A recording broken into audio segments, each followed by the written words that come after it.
Hi, I'm Sherry Stump. Thank you for joining me today. I'm reading from the devotional book, God's Amazing Grace by Ellen White.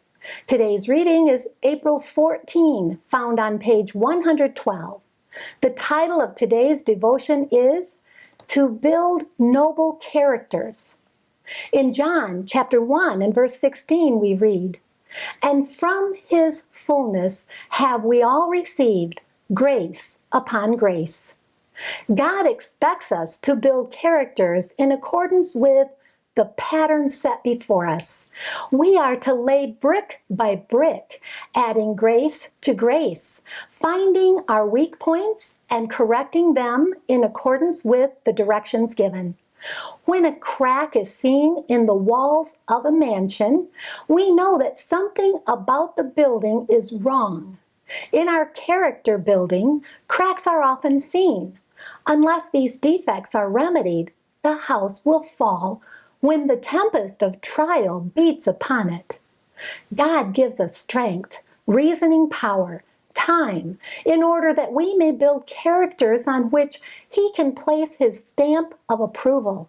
He desires each child of His to build a noble character by the doing of pure, noble deeds, that in the end He may present a symmetrical structure, a fair temple, honored by man and God.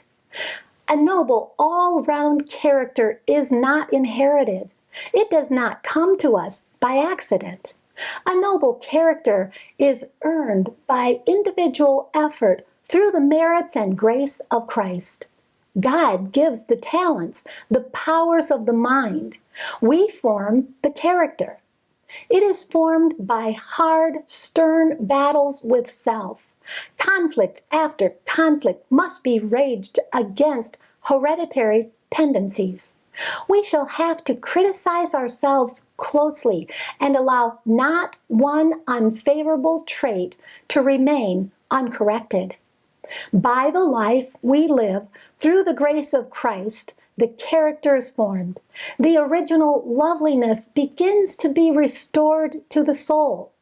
The attributes of the character of Christ are imparted, and the image of the divine begins to shine forth.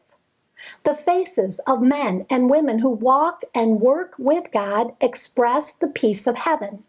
They are surrounded with the atmosphere of heaven.